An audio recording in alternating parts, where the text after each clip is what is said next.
دیکھیں قرآن مجید میں سورہ توبہ سورت نمبر 9 کی آیت نمبر 100، اللہ رب العزت نے ارشاد فرمایا کہ جو پہلوں میں پہل کرنے والے ہیں، اول آنے والے جو فرسٹ ہیں، ان سے بھی جو آگے ہوتے ہیں، یعنی صرف پہلا طبقہ نہیں، ان پہلوں میں بھی جو سب سے آگے آئے، یعنی ایک سے بھی وہ لوگ کے جو بنیاد والے ہیں، جو بہت قریبی لوگ ہیں۔ السابقون الاولون، السابقون الاولون من المہاجرین والانصار والذین اتبعوہم باحسان۔ قرآن کہتا ہے کہ یہ جو سابقون اولون ہیں، یہ ایک گروہ ہے جماعت مومنین کی، سابقون اولون۔ اب کچھ لوگ ایسے ہیں، وہ ہے تو اسی دائرے کے نیچے آتے ہیں، سابقون کے نیچے۔ یہ بڑا ایک یوں سمجھ لیں کہ بنیاد ہے سمجھنے کے لیے، رسول کے اصحاب کو سمجھنے کے لیے۔ دیکھیں جب تک ہم رسول کے اصحاب کو نہیں سمجھیں گے، رسول کے دور میں نہیں اتریں گے، نہ ہمیں سیرت سمجھ میں آئے گی، نہ ہمیں کربلا سمجھ میں آئے گی، کچھ بھی سمجھ میں نہیں آئے گا۔ اسی لیے اس جملے پر ناراض ہونے کی ضرورت نہیں ہے، یا یہ سمجھنے کی کہ جناب اچھا تو اگر ہم صحابہ کی شان بیان کریں گے تو اس کا مطلب ہے کہ اہل البیت کی شان کم ہوگی۔ نہیں، مفہوم کو درست کرنا ہے ہم نے۔ وہ جو مفہوم ان مذہبی طبقات نے ہماری سوسائٹی میں بنا دیا ہے اور دینیات کی کتابوں میں لکھ دیا ہے، اس کو درست کرنے کی، درست طور پر سمجھنے کی ضرورت ہے، درست طور پر سمجھنے کی ضرورت ہے۔ میں ایک اکثر حدیث ثقلین کا حوالہ دیتا ہوں کہ رسول اللہ نے فرمایا قرآن اور اہل البیت، میں تمہیں دو گراں قدر چیزیں چھوڑ کے جا رہا ہوں، قرآن اور اہل البیت۔ رسول نے کبھی یہ نہیں فرمایا کہ میں قرآن کے ساتھ صحابہ کو چھوڑ کے جا رہا ہوں، یہ ہمارا ایک بنیادی مقدمہ اور فکر ہے۔ لیکن قرآن یہ کہتا ہے کہ جو سابقون اولون ہے، رسول کے وہ ساتھی، رسول کے وہ ساتھی کہ جو پہلوں میں پہلے آئے، ان میں کچھ مہاجرین ہیں، کچھ انصار ہیں۔ من تبعیض کے لیے آتا ہے، بعض، من کا جو ترجمہ ہے وہ ہم کریں گے کچھ ایسے ہیں، من المہاجرین جنہوں نے ہجرت کی۔ اب ہجرتیں دو ہوئی ہیں، ہجرت حبشہ 5 نبوی میں، اور ہجرت مدینہ جو جہاں سے آغاز ہوتا ہے پہلی ہجرت، پہلا سال اس کو کہیں گے۔ 5 نبوی یعنی اعلان نبوت کے 5 سال بعد ہجرت حبشہ ہوئی ہے۔ 6 میں شیب ابی طالب ہے، 6 سے لے کر 9 تک، یہ اس طرح ہمارے سامنے تاریخ ہے۔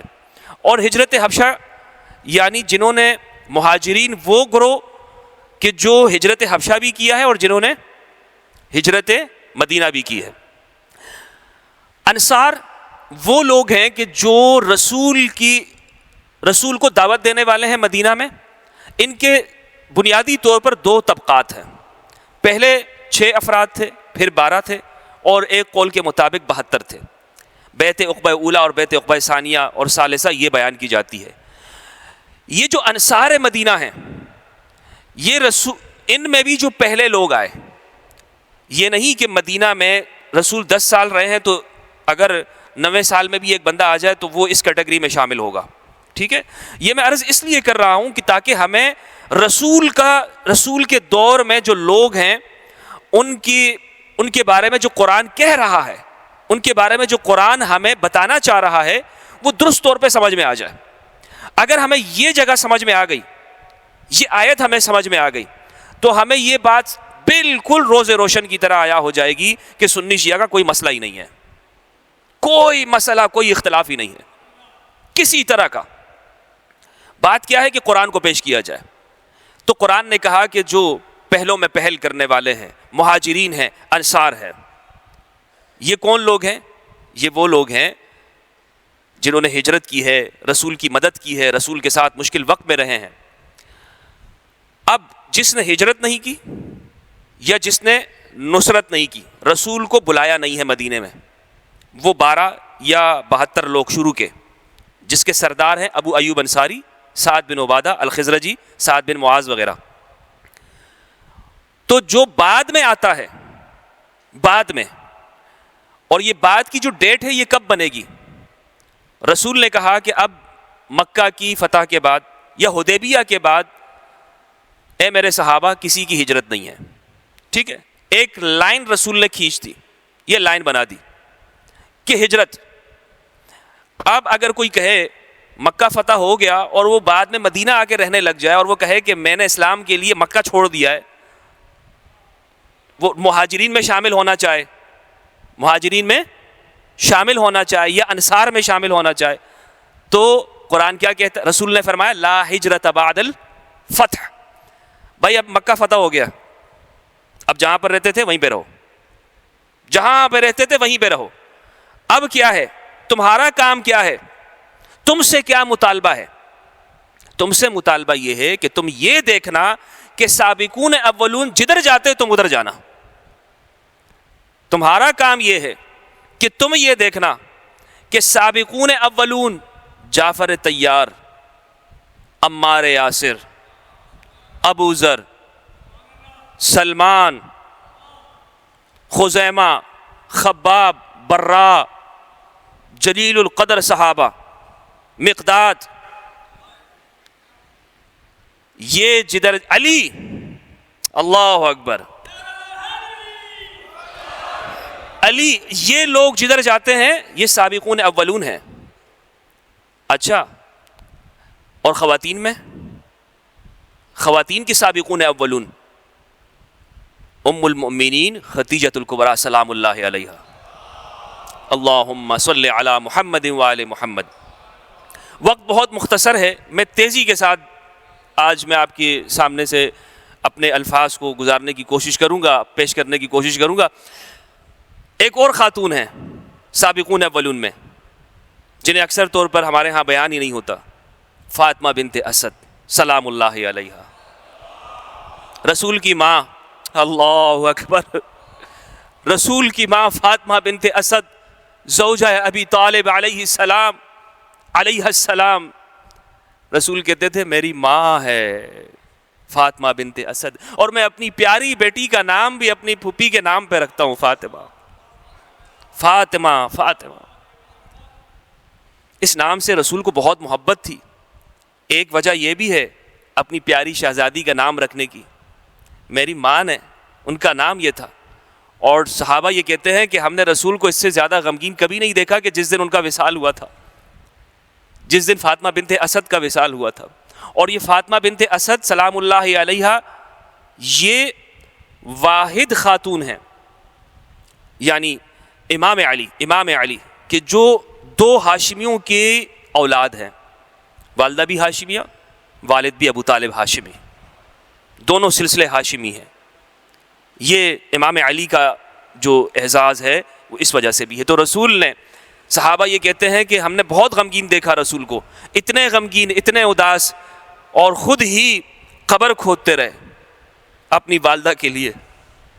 علی نے کہا نا کہ آج اماں کا انتقال ہو گیا ہے, اماں جان کا, رسول خود گئے اور خود ہی اپنے ہاتھوں سے.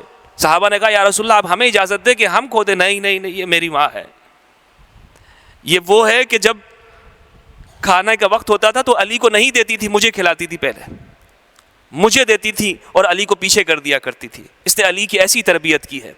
اور رسول اپنی والدہ پھوپھی جان کے جنازے کو, نعش کو جب رکھنے کے وقت آیا تو پہلے خود اتر گئے اور لیٹ گئے, اس میں خود لیٹ گئے اور کافی دیر تک لیٹے رہے. جسم کو زمین کو تبرک دیا اپنے جسم اطہر کے ساتھ, اور اس کے بعد پھر اپنی والدہ کو وہاں پہ اتارا. یہ ہے السابقون الاولون میں سے ایک ہستی. ایک اور ہستی ہیں جعفر طیار. جعفر طیار کون ہیں؟ فاتح حبش ہیں, صلح کے ذریعے فتح کرنے والے, کسی کا دل جیتنے والے, شاہ حبش کا دل جیتنے والے, اس شخص کا دل جیتنے والے کہ جس کی جگہ پر جا کر اسائلم لیا ہے, اور انہوں نے بلایا اور وہاں بھی پہنچ گئے. قریش وہاں بھی پہنچ گئی تھی. عمر بن العاص کی قیادت کے اندر قریش گئے, بڑے تحفے تحائف لے کر گئے کہ ان کو یہاں سے نکالا جائے. لیکن انہوں نے وہاں پر جو سیادت اور سفارت کی ہے اور کہا کہ بچوں اپنی بیگمات سے اور سب کو کہا مومنین سے کہ میں جا رہا ہوں بادشاہ کے سامنے, آج مقدمہ ہے, اگر ہماری گفتگو نے اس کے دل پر کوئی اثر کیا تو سلامتی ہوگی, اور اگر کوئی اور حکم آیا تو اللہ کی رضا میں راضی ہو جانا. جان دی ہے اسی نے اور وہ واپس لینے والا ہے۔ پھر وہاں گئے اور شاہ حبش کے سامنے جس طرح سے جعفر طیار خطیب اسلام نے، علی کے بھائی نے، رسول کے بھتیجے نے جو مقدمہ پیش کیا ہے اسلام کا، اللہ اکبر، اللہ اکبر، سورہ مریم کی تلاوت کی، اور جس انداز کے اندر وہ اس کے سامنے اس کا دل نرم پڑ گیا، اور بادشاہ نے کہا کہ جب وہ سمجھ گیا، جو لوگ آئے تھا، وفد آئے تھا، وہ سمجھ گیا کہ شاید ہماری باتوں کا اثر ہوگا، اور وہ یہ چاہ رہے تھے کہ جعفر قرآن نہ پڑھے، کیونکہ جعفر نے اگر قرآن پڑھ لیا تو پھر اس کا دل بدل جائے گا، اور وہی ہوا۔ تو اتنے میں عمر بن عاص وہ وہاں پہ کھڑے تھے اور وہ سمجھ گئے، بڑے زیرک تھے، انہوں نے کہا کہ بادشاہ سے دیکھیں یہ تو عیسیٰ کو عبداللہ کہہ رہا ہے، خدا تو کہہ نہیں رہا، آپ تو خدا مانتے ہیں۔ اس نے سر اٹھایا، اس نے ہاتھ میں اس کے تنکا تھا، اس نے کہا خدا کی قسم یہ شخص اس سے نہ کم کہہ رہا ہے نہ زیادہ کہہ رہا ہے، اور یہی ہماری کتاب کے اندر لکھا ہے۔ تو جعفر طیار السابقون الاولون، سب کو بچانے والے، اور پھر خیبر کے موقع پر آئے، یعنی آپ نے بدر میں تو نہیں ہیں، احد میں نہیں ہیں، جعفر آپ کو نظر نہیں آئیں گے، احد میں ہوتے تو حمزہ ایسے بے دردی شہید نہ ہوتے، جعفر اگر ہوتے تو ان جو غزوات ہیں شروع کے وہاں پر نہیں ہے۔ کیوں؟ اس لیے کہ رسول اللہ نے صلی اللہ علیہ وآلہ وسلم نے ان سب کو صلوات بھیجے محمد و آل محمد، ما صلی علی محمد و آل محمد وبارک وسلم وصلی علیہ، ان سب کو یہ کہہ دیا تھا کہ تم وہاں حبش میں رہنا۔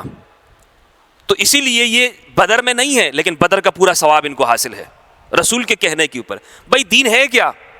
رسول کا قول ہے، رسول کا فعل ہے، رسول کا عمل ہے، رسول کی تقریر ہے، رسول کا بولنا ہے، رسول کا چپ ہونا ہے۔ دین یہی ہے، دین اور کچھ نہیں ہے۔ دین مصطفیٰ کی ذات ہے، مصطفیٰ کے چہرے، مصطفیٰ کی زبان سے نکلے ہوئے الفاظ ہیں، کلمات ہیں، یہی رسول کی اداؤں کا نام دین ہے۔ تو بدر میں نہیں ہے لیکن بدری صحابی ہیں، احد میں نہیں ہے لیکن احد کی فضیلت ہے۔ اسی طرح آنے والے اس سے اگلے جو غزوات ہیں خیبر تک، ان میں موجود نہیں ہے، لیکن یہ سارے ثواب جعفر طیار کو، ام المؤمنین ام سلمہ ان کو حاصل ہیں، اور بہت سارے یہاں پر صحابہ ہیں، عمار بن یاسر۔ تو یہ کون لوگ ہیں جنہوں نے ہجرت حبشہ بھی کی ہے اور ہجرت مدینہ بھی کی ہے؟ انصار کا میں نے آپ کو بتا دیا۔ اب یہ جو لفظ تھا، بات کیا ہے طلقاء کو سمجھنے کی۔ قرآن یہ کہتا ہے کہ جو نہ مہاجر ہے نہ انصار ہے، اور وہ بعد میں آیا ہے، اور اس پوری تاریخ کے اندر جب یہ مہاجرت بھی کر رہے تھے، جب یہ حبش بھی جا رہے تھے، جب یہ مدینہ بھی جا رہے تھے، جب یہ نصرت رسول بھی کر رہے تھے، ان لوگوں کی زندگی کفر میں گزر رہی ہے۔ یہ خود کہاں پہ کھڑے ہیں؟ بھائی بات میں سمجھا آپ کے سامنے عرض کر پا رہا ہوں کہ جس وقت میں یہ السابقون الاولون رسول کے لیے مارے کھا رہے ہیں، زندگی داؤ پہ لگائی ہوئی ہے، رسول کی مدد کر رہے ہیں، رسول کے لیے ہجرت کر رہے ہیں، گھر بار چھوڑ کے جا رہے ہیں اور اپنا سب کچھ قربان کر دیا۔ اب قرآن کہتا ہے تیسرا گروہ ایک اور بھی ہے، والذین اتبعوہم بإحسان۔ تیسرا گروہ وہ ہے کہ جس نے نہ ہجرت کی ہے نہ نصرت کی ہے، لیکن وہ اب آ گیا ہے فتح مکہ کے بعد اور اس نے کلمہ پڑھ لیا ہے، مسلمان ہو گیا ہے۔ قرآن کہتا ہے یہ دیکھیں مومن کن کو فالو کرے گا؟ رسول کو۔ یا ایھا النبی حسبک اللہ ومن اتبعک من المؤمنین، اے پیغمبر آپ کے لیے اللہ کافی ہے، اور آپ کے وہ مومن آپ کے لیے کافی ہیں کہ جو آپ کے پیچھے پیچھے چلتے ہیں۔ رسول کا مومن، رسول کا فالوور ایک ہے، رسول کا فالوور، رسول کا فالوور وہ سابقون اولون ہے، ایک ہے سابقون اولون کا فالوور، سابقون اولون کے پیچھے چلے گا۔ والذین اتبعوہم بإحسان، وہ رسول کا مرتبہ تو بہت بلند ہے نا بھائی، رسول کا مرتبہ تو وہ انہیں پتا ہے جو سابقون اولون ہیں۔ یہ تو اس وقت میں جب رسول نے یہ پورا اس سلسلے کا، اس درس کا آغاز کیا تھا، انہیں تو نہیں معلوم نا، انہیں تو کچھ نہیں پتا، تو انہیں کن سے پتا چلے گا؟ انہیں پتہ چلے گا ان انصار سے اور مہاجرین سے۔ یہاں قرآن کہتا ہے یہ بھی ان کو کھلی چھوٹ نہیں دے رہا ہوں میں، بے احسان، ان کی زندگی میں احسان ہونا چاہیے، ظلم نہیں ہونا چاہیے۔ اگر ظلم ہوا تو یہ فالوئنگ بھی کام نہیں آئے گی، یہ فالوئنگ بھی کام نہیں آئے گی۔ جائے کہ یہ بعد میں اٹھ کے آنے والا یہ کہہ دے کہ میں اس کے برابر ہوں، جو امام ہے، جو سب کا مولا ہے، جو من کنت مولا کا وارث ہے، جو باب مدینۃ الحکم، باب مدینۃ العلم کا وارث ہے، اس سے مقابلہ کر لے۔ نہیں ہو سکتا بھائی، قرآن پڑھ رہا ہوں، قرآن کہہ رہا ہے والذین اتبعوہم بإحسان، شرط لگا دی قرآن مجید نے، رضی اللہ عنہم ورضوا عنہ۔ ہاں، احسان کے ساتھ پیروی کی، اللہ آپ سے راضی ہے، رضی اللہ عنہ، اللہ آپ سے راضی ہو، لیکن شرط یہ ہے کہ آپ کی زندگی میں احسان ہونا چاہیے۔ اسی لیے جب مکہ فتح ہوا تو عزیزان محترم رسول اللہ صلی اللہ علیہ وآلہ وسلم نے فرمایا اللہم صلی علی محمد وآل محمد۔ ایک مرتبہ پھر دل کی گہرائیوں سے صلوات بھیجے محمد وآل محمد، اللہم صلی علی محمد وآل محمد۔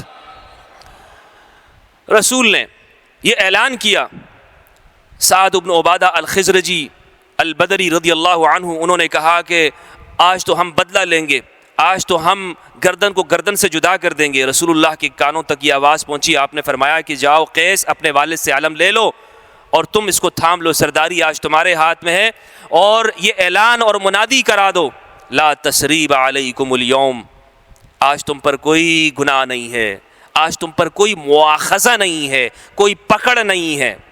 آج میں وہی بات کروں گا۔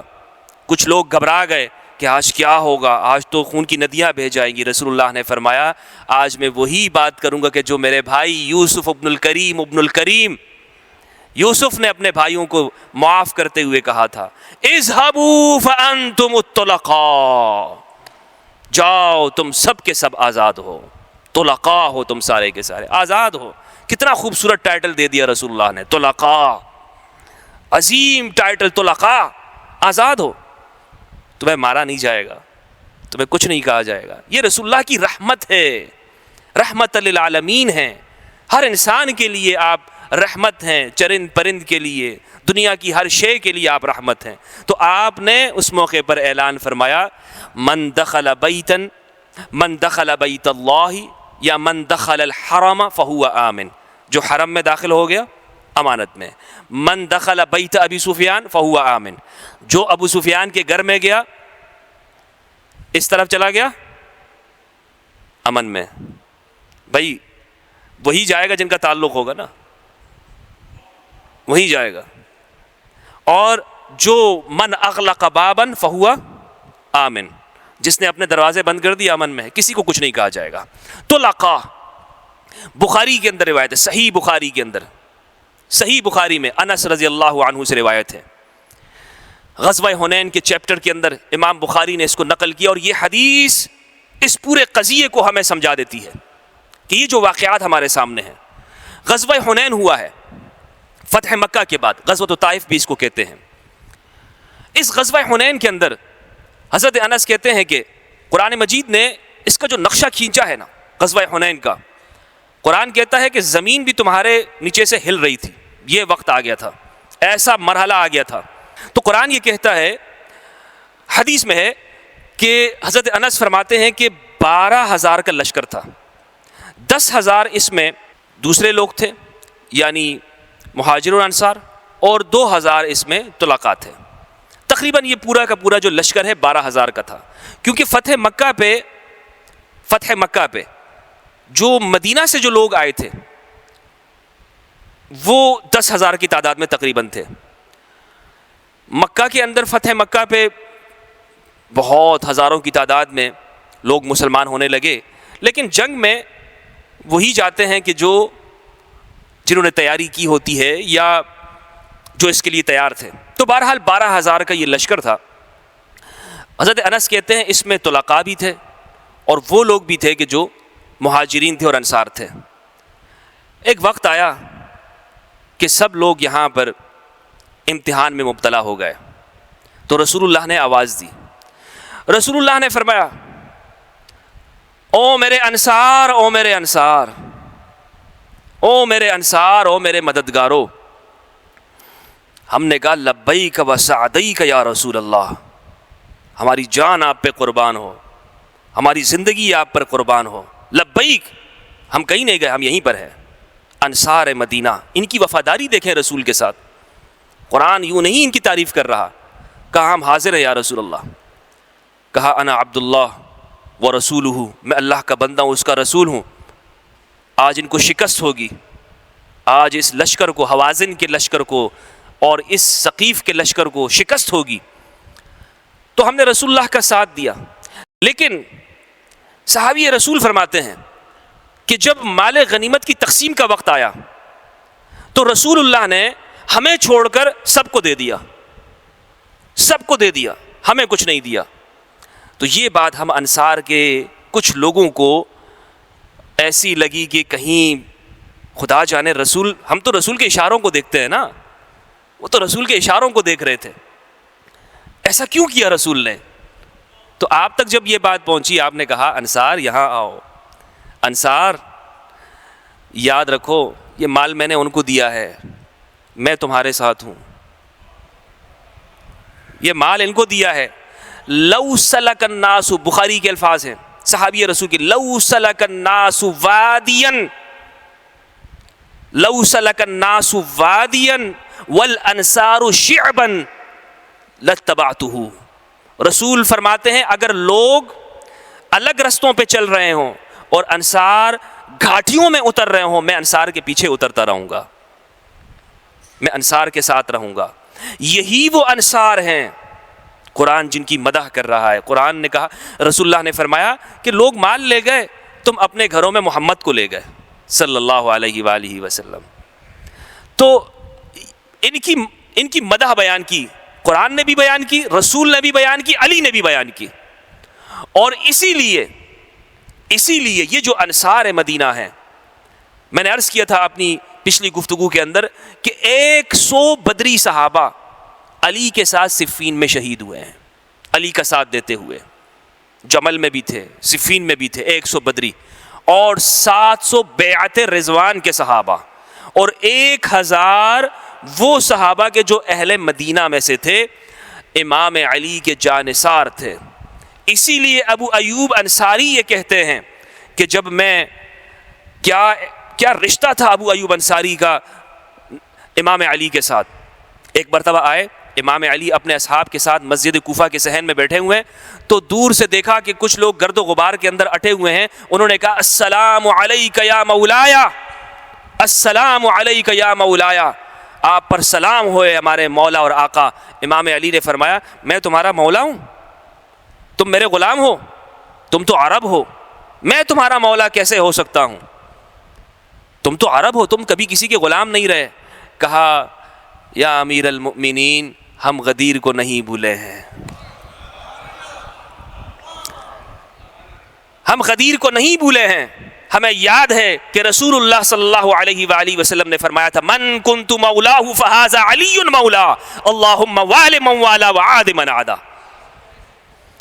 لبیک یا علی، لبیک یا علی۔ تو یہ ہے انصار۔ طلقاء کون ہیں؟ طلقاء ہمارے ہاں جب یہ حدیث کے اندر لفظ آ گیا تو اب علماء اسلام نے اس کی تشریح کی ہوئی ہے۔ اس کی تشریح کی، ایک مرتبہ رسول اللہ نے فتح مکہ میں فرمایا طلقاء، ایک مرتبہ امام علی نے یہ لفظ استعمال کیا، اور ایک مرتبہ یزید کے دربار میں سیدہ زینب نے یہ لفظ استعمال کیا ہے۔ اب تاریخ میں نے آپ کو بتا دی ہے اور اس کا پس منظر بتا دیا۔ ایک نووی رحمہ اللہ جو کہ مسلم کی شرح کرنے والے ہیں، ان کے الکلمات میں آپ کو سنانا چاہتا ہوں۔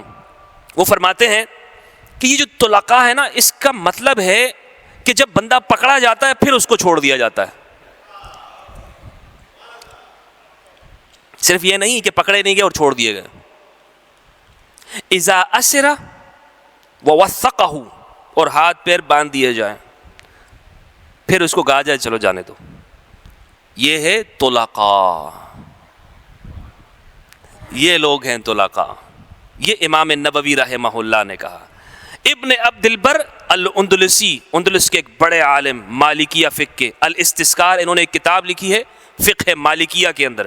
التمہید لابن عبد البر، ہمارے ہاں مدارس کے اندر، اور یعنی جس کے پاس یہ کتاب نہیں ہوتی تو اس کو محقق نہیں سمجھا جاتا. التمہید لابن عبد البر، بڑی اونچی شخصیت ہے. انہوں نے صحابہ کی بایوگرافی پر کتاب لکھی ہے الاستیعاب لمعرفت الاصحاب. اردو کے اندر بھی یہ چھپی ہوئی ہے اور عربی کے اندر بھی بیروت سے چھپتی ہے. اس میں یہ ابن عبد البر لکھتے ہیں کہ طلقاء کون ہیں، کچھ نام تو پتہ ہونے چاہیے. تو ابن عبد البر نے کہا کہ والمؤلفۃ قلوبہم، کہ وہ لوگ کہ جن کی تالیف قلب کے لیے انہیں زکوٰۃ دی جاتی ہو. بعض نے کہا ہے ابو سفیان و معاویہ ابن ابی سفیان اور ان کے بھائی. یہ ابن عبد البر اندلسی کا قول نقل کر رہا ہوں میں، اور جسے دیکھنا ہو وہ دیکھ سکتا ہے، چیک کر سکتا ہے کہ میرے یہ الفاظ وہاں پر ہمارے جلیل القدر علماء نے لکھا ہے. اور ہمارے معاصرین میں بھی مولانا مودودی رحمہ اللہ، دیگر علماء سب اس بات کو لکھ چکے ہیں کہ یہ کون لوگ ہیں. اب ناظرین محترم، کہ یہ بتانے کی ضرورت کیوں تھی کہ آج میں نے طلقاء کے حوالے سے یہ گفتگو کی ہے؟